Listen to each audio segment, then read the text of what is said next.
Bom dia, boa tarde, boa noite. Tudo bem com vocês, pessoal? Então, estamos aqui mais uma vez, Escola Técnica Alvorada. O nosso curso é técnico em enfermagem e a nossa disciplina é essa maravilha que vocês podem visualizar, que é Psicologia Aplicada à Ética Profissional, ministrada por mim, professora Yara, tá? Hoje a gente vai ver um assunto também muito importante, na verdade, revisar. Então, vamos lá. Nós vamos falar um pouco, pessoal, aliás, revisar mais um pouco sobre os direitos do paciente. O que são esses direitos? Por que o paciente tem esses direitos? Porque toda pessoa, cidadão ou cidadã brasileiro ou de outro país, tem direitos, assim como quem não é paciente no momento. E os direitos do paciente a um atendimento digno, com atenção e respeito. Por que com atenção e respeito? Porque somos seres humanos e merecemos isso. E isso tem que ser feito por quem, pessoal? No caso aqui do paciente, tem que ser feito pelos profissionais da saúde. Eles têm que respeitar e não podem ter preconceito de raça, de credo, de cor, de sexo, de diagnóstico ou por qualquer outra forma de discriminação, tá? Então, isso eu quero deixar bem claro para vocês, que independente de raça, cor, sexo ou credo religioso, os pacientes, em seu momento de enfermidade, em seu momento de desânimo até, têm esses direitos assegurados por lei. Não sou eu que estou dizendo, eu apenas estudei e estou passando para vocês. O acompanhante. Vocês sabem que toda pessoa enferma, toda pessoa acamada em um leito de hospital, ele precisa de um acompanhante. Por que ele precisa desse acompanhante? Para estar atendendo às suas necessidades no momento em que ele precisar. Aí vamos lá. O paciente tem direito a ser acompanhado por pessoa por ele indicado. Não é qualquer um que pode acompanhar um doente, não. É uma pessoa que ele indica. E se assim desejar, também nas consultas, internações, exames pré-natais e no momento do parto. No caso aqui já é no caso de uma gestante, certo? Ele também tem que receber do profissional adequado, presente no local, ou seja, o profissional que esteja ali, auxílio imediato e oportuno para a melhoria do conforto e bem-estar. Só resumindo, além do acompanhante, o paciente também tem que receber atendimento adequado do profissional de saúde. Vamos falar um pouquinho sobre anestesia alta, atendimento digno e autonomia. A alta. O médico pode negar-se a conceder a alta a paciente sob seus cuidados quando considerar que isso pode acarretar-lhe riscos de vida. Por que o médico pode se negar? Porque a obrigação dele é salvar vidas. O juramento que ele fez é para salvar vidas. Então, ele pode se negar, sim, quando ele achar que não é o momento adequado para dar alta para aquele paciente. A anestesia. A anestesia, ele é um procedimento feito pelo próprio médico quando vai fazer uma cirurgia, quando vai suturar algum corte na pessoa, enfim. Recebe anestesia em todas as situações indicadas. Recusar tratamentos dolorosos ou extraordinários para tentar prolongar a vida. Então, a anestesia é justamente para isso, para amenizar a dor que o paciente está sentindo. Não é aquela dor interior, não, viu, pessoal? É a dor que ele está sentindo, digamos, para fazer um procedimento. O atendimento digno, o que é isso, professora? No atendimento digno, o paciente tem direito a um atendimento digno, cheio de atenção e respeitoso, sendo identificado e tratado pelo nome e sobrenome. Pessoal, isso é muito importante. Nada de meu amor, de meu bem, de querido, não. Isso soa um profissional antiético, tá? Então, o adequado será e é obrigatório chamar o paciente pelo nome.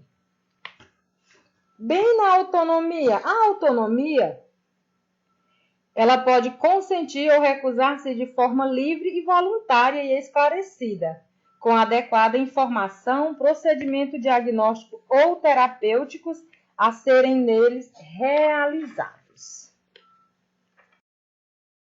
Vamos falar aqui sobre a criança, esse serzinho maravilhoso que eu amo criança, sou apaixonada por criança, gente.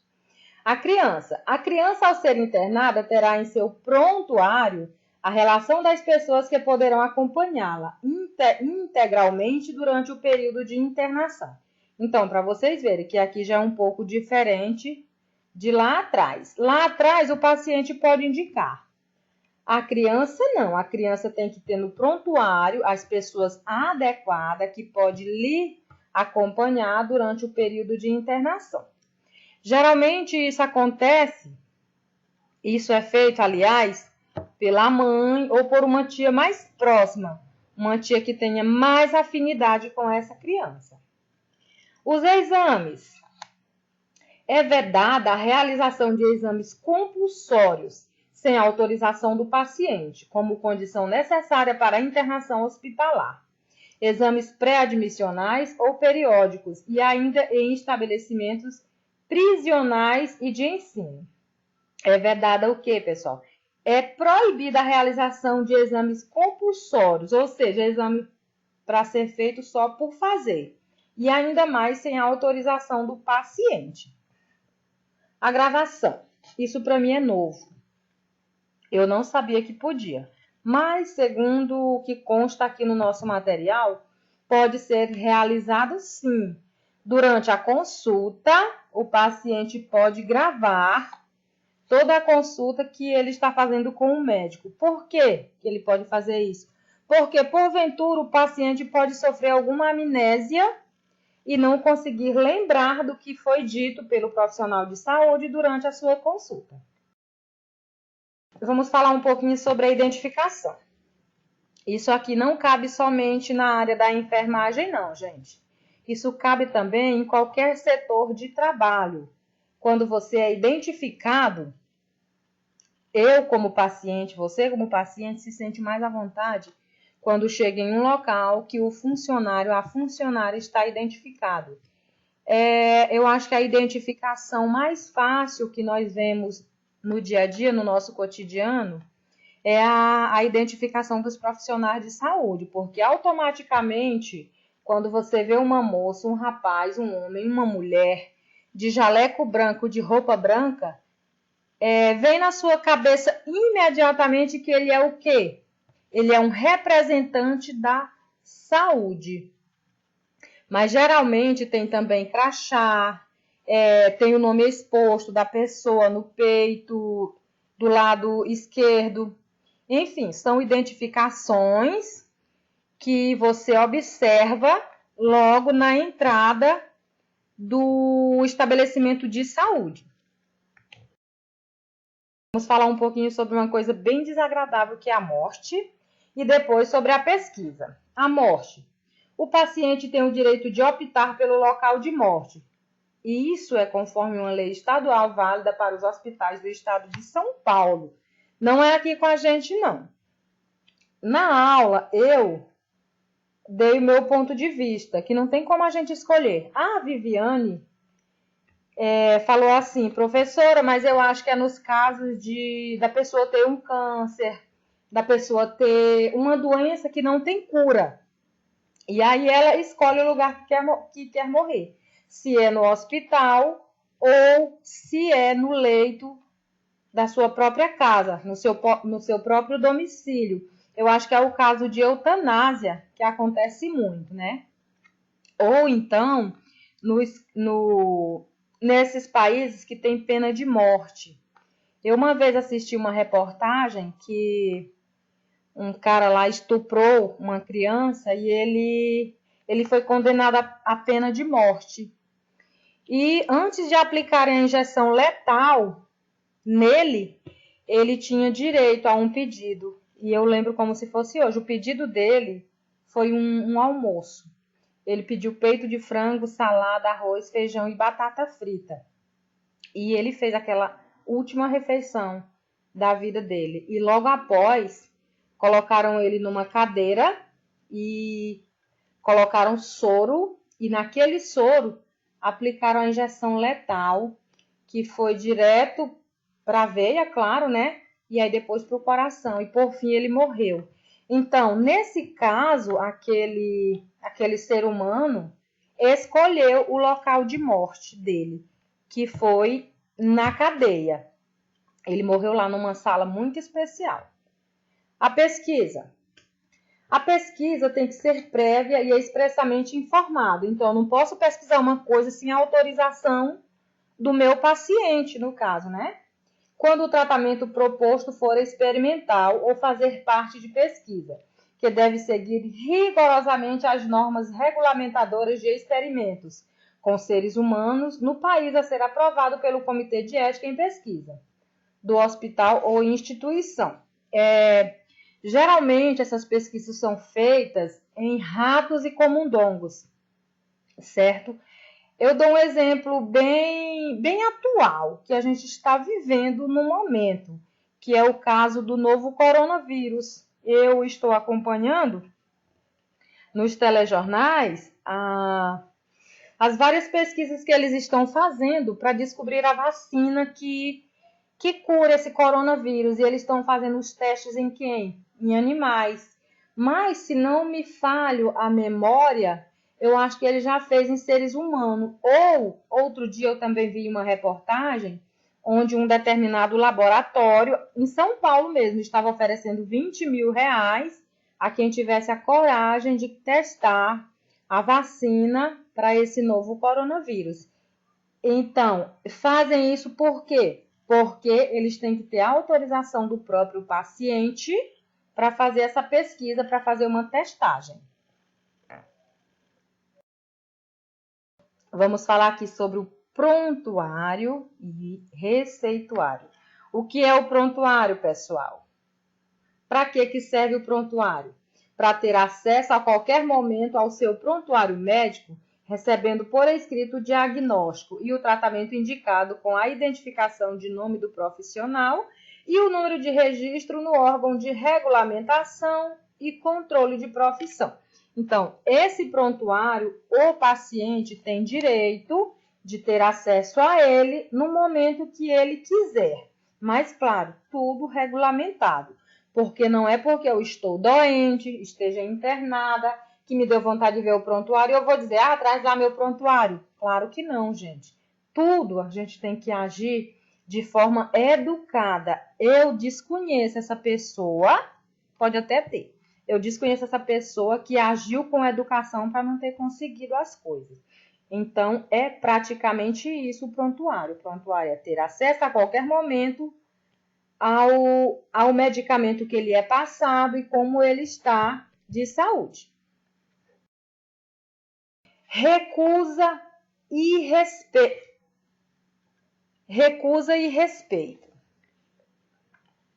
Falar um pouquinho sobre a recusa.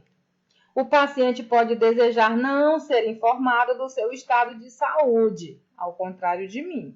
Eu preciso e eu quero e eu necessito que o médico me informe sim do meu estado de saúde, para assim, né, pessoal, eu poder ter mais força, vontade e autoestima para estar usando o medicamento adequado para me curar.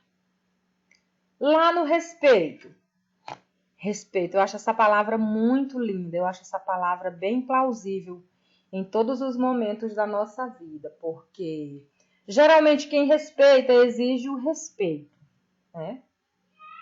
Ter assegurado durante as consultas, internações, procedimentos diagnósticos e a satisfação de necessidade, a integridade física, a privacidade, a individualidade, o respeito aos valores éticos e culturais, a confidencialidade de ser digno e adequado para o atendimento, receber ou recusar assistência moral, psicológica, social ou religiosa. Quando chega bem aqui nessa parte, pessoal, sobre assistência moral, psicológica, social ou religiosa. Isso tem que ser respeitado. Se eu não quero receber uma assistência religiosa, então pronto, respeite a minha vontade. Vamos falar um pouquinho sobre sangue e segunda opinião. Conhecer a procedência do sangue e dos hemoderivados e poder verificar antes de recebê-los os carimbos que atestam origens sorológicas efetuadas e prazo de validade. Esse é um caso muito complexo em relação a sangue, porque existe uma variedade de tipo sanguíneo. Parece que é o A positivo, AB, O positivo e O negativo. Então, tem pessoas que não querem, dependendo da religião também, mas tem pessoas que não querem receber sangue de outra pessoa. Por quê? Porque diz que a igreja recusa, a igreja proíbe. Vamos falar bem aqui de segunda opinião. Quando eu falo em segunda opinião, eu digo assim: direito de procurar uma segunda opinião ou parecer de outro médico sobre o seu estado de saúde. O médico me deu aquele diagnóstico ali, pá, ok. Eu tenho o direito de procurar outro profissional e saber se realmente aquele diagnóstico está certo. No caso, eu posso procurar até 5 profissionais da área para me ver se está certo. Se todos derem o mesmo diagnóstico, então está ok. Transfusão de sangue. Antes, pessoal, da transfusão de sangue, eu vou falar bem aqui sobre o sigilo. O sigilo, ter resguardado o segredo sobre dados pessoais por meio da manutenção do sigilo profissional, desde que não acarrete riscos a terceiro ou à saúde pública. Eu vou dar um exemplo para vocês bem claro.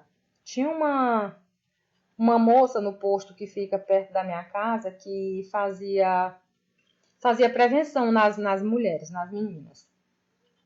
E quando foi um belo dia, eu disse assim, fulana, vamos fazer uma prevenção. Aí uma amiga minha, ela respondeu assim para mim, a fulaninha lá fica falando das partes íntimas da gente para os outros depois que ela colhe o material. Eu digo, vala-me Cristo amado Jesus. Então, pessoal, isso é totalmente antiético. Isso é fora dos padrões educacionais existentes no nosso país. Vocês não concordam comigo? Então, o sigilo é você manter sigilo da sua profissão, certo? O médico não vai sair falando de uma paciente dele, se era nova, se era bonita, se tinha barriga feia, se tinha barriga assada, se tinha barriga daquele jeito. Então, ele tem que manter sigilo daqueles... não é nem que seja segredo. Sigilo profissional, ética profissional mesmo. Vamos falar sobre a transfusão de sangue agora. A transfusão sanguínea e convicções religiosas. Como definição, temos que os direitos fundamentais constituem na atualidade, conceito que engloba os direitos humanos universais e os direitos nacionais do cidadão garantidos pela Constituição Federal de 1988. Contra os abusos que possam vir a ser cometidos tanto pelo Estado quanto por particulares, sendo que, dada a sua, só continuando aqui, dada a sua magnitude universal, tem natureza constitucional e prevalece sobre os interesses públicos e particulares e os interesses do Estado. Desta maneira, o conflito existente entre os direitos fundamentais do direito à liberdade religiosa e à vida, certamente tem-se a diversidade de opiniões. No entanto, cabe-nos a tentar clarear o entendimento profissional, bem como ainda, pessoal, indicar o respaldo quanto à tomada de decisão em tais casos. Não é todo mundo que aceita uma transfusão de sangue. Infelizmente, tem gente que chega a perder a própria vida. Por quê? Porque não aceita sangue de outra pessoa em suas veias.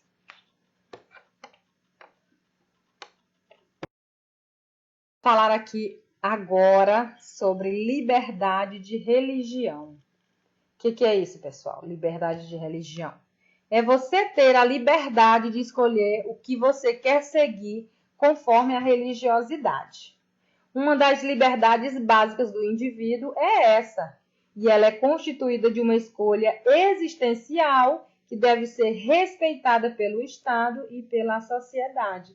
É o que eu falei bem no iniciozinho desse slide aqui. A pessoa tem direito de escolher qual religião quer seguir. Recusa em se submeter a procedimento médico por motivo de crença religiosa. Configura manifestação da autonomia do paciente, derivada da dignidade da pessoa humana.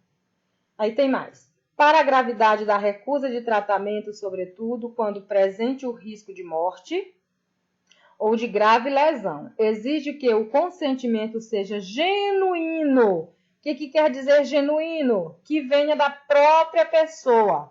O que significa dizer válido, inequívoco, livre e informado.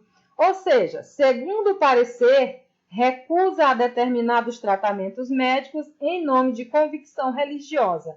Isso deve ser respeitado e não cabe ao Estado avaliar o método da convicção religiosa, bastando constatar a seriedade, ou seja, bastando constatar a veracidade.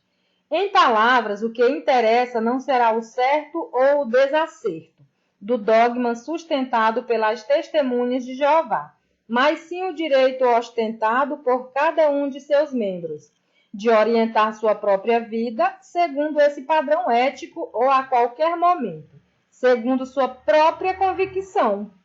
A proteção seletiva a determinados dogmas religiosos equivaleria à negação da liberdade de religião e do pluralismo, violando a exigência de diferentes grupos sociais tratados com igual consideração e respeito, meu povo.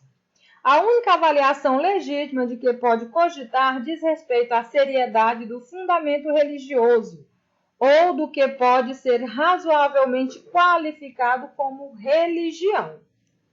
Por acerto que todo ser humano tem seu direito à vida resguardada em casos específicos, há que se resguardar o direito de uma vida digna, vez que indivíduos adeptos desta religião. Qual religião, pessoal? Testemunhas de Jeová. Eu tenho uma conhecida que nem parabéns ela aceita no dia do aniversário dela, porque ela é testemunha de Jeová.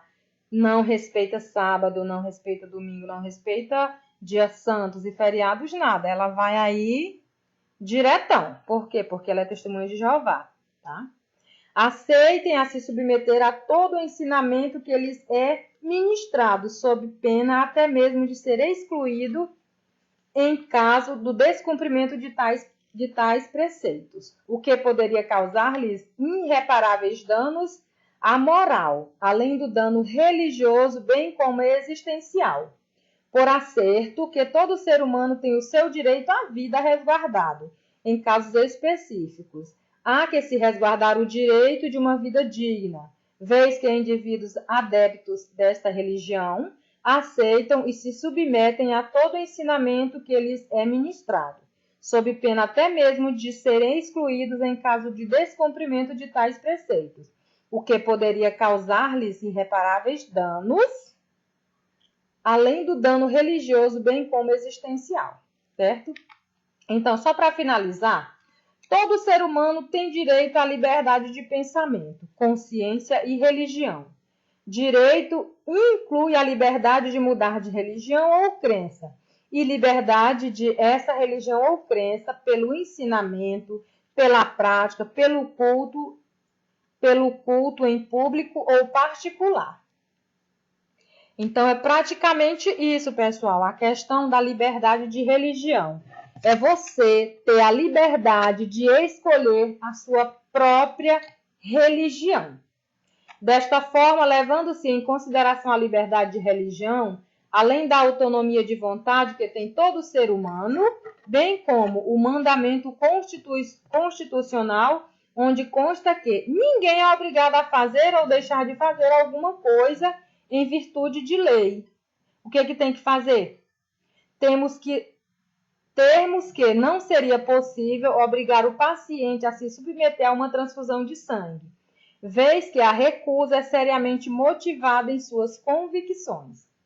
O Código de Ética, em seus princípios fundamentais, no inciso 6º, insere a normativa de que o médico deve guardar absoluto respeito pelo ser humano, além de atuar sempre em seu benefício. Jamais utilizar seus conhecimentos para causar sofrimento físico ou moral, para o extermínio do ser humano ou para permitir e acobertar tentativa contra sua dignidade e integridade. Certo?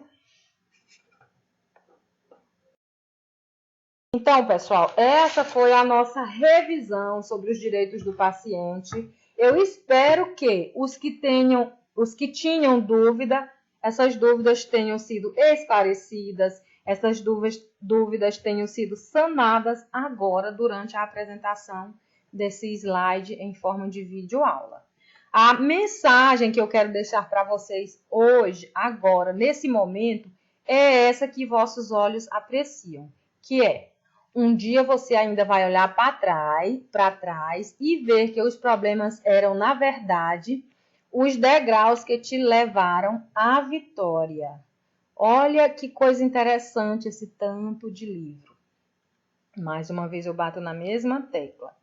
Não desistam, pessoal. Vão até o fim no curso de vocês, tá? Vocês vão passar por caminhos cheios de espinhos, que eu sei, disso eu tenho certeza. Mas no final, a vitória de vocês vai ter sabor de mel. E a gente não pode se abraçar, né? Então, o meu abraço virtual para vocês, o meu abraço fraterno, o meu carinho para cada um de vocês. Beijo!